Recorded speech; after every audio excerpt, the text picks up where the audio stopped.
Well, sitting with me is the Public Protector of Sweden, and I need to get a couple of things clear. And Elisabet Fura, Christina, welcome to South Africa in the first place. Thank you and so thank much. you for giving us a little bit of time as well. I see that you're actually described as Chief Parliamentary Ombudsman. Yes. And that is one of the famous Swedish inventions. 205 years ago, the Ombudsman was actually invented, or the position of the. Tell us a little bit about the past. Well, briefly, it was the king who wanted to have some order in his house while he was away, out making war, basically. So he appointed someone to represent him and to keep the civil servants doing their job according to the rules. So the Ombudsman, now looked at as one of the institutions sort of key to a democratic society, was actually invented and created in a society that was not democratic at all. So where does the Public Protector fit in, or is that just another name for the I would Ombudsman? say it's another name. You see, afterwards, this institution, the Ombudsman institution, spread around the world, and I think now there is something like 140 Ombudsman institutions around the world in all different parts. But we all are different. There are regional ombudsmen, and there are sort of national ombudsmen, and some ombudsmen are reporting to the government, to the executive, while the classical ombudsman, like the Swedish Ombudsman, is a parliamentary ombudsman, which means that we are elected by Parliament and we report to Parliament. But we don't take instructions from Parliament, neither the Parliament nor the government. We are independent, so we operate within the framework set out in our constitution and in the law, ruling or legislating the Ombudsman institution.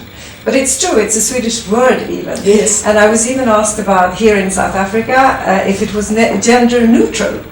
And it is. You might think that the ombudsman, man, so I would then be an ombudswoman, but it's not the case. It's a gender neutral term, and we have different other titles in the courts. We have the president of the court is a lagman, a man of law, but a human being of law. So even if you're a woman, you can be a lagman or an ombudsman. Well, we've managed to skip complications like that in South Africa because we simply have a public protector. Exactly. And it's a relatively new position. Yeah. Is there an organisation, is there an international organisation where public protectors get together and talk about some of their issues? How does that work? It's an organisation, and we are a member. Our institution is a member, and so is the Public Protector. It's called the International Ombudsman Institute, and it's a global network with chapters for each region. So we belong to the European chapter, and I'm also a member of the European Board and the World Board.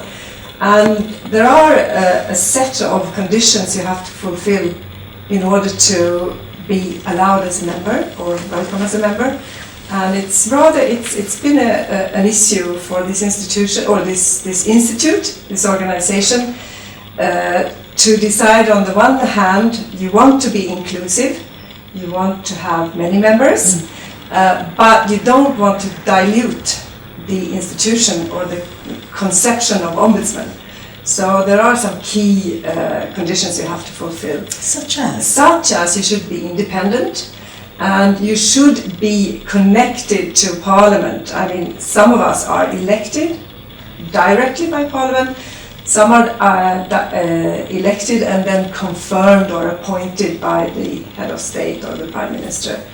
But you can't be a private entity. There are some ombudsmen around the world, and they are like the bank ombudsman or the insurance. Crwys-Ombudsman, for instance. Yeah, and we also, in my own country, we have a whole bunch of ombudsmen that would not qualify as members because they are answering to the government. It's nothing wrong with that, but it's another idea. So they are the Ombudsman for Equality and children and some others. Yes, however your position is absolutely independent, so that's exactly what we're talking about.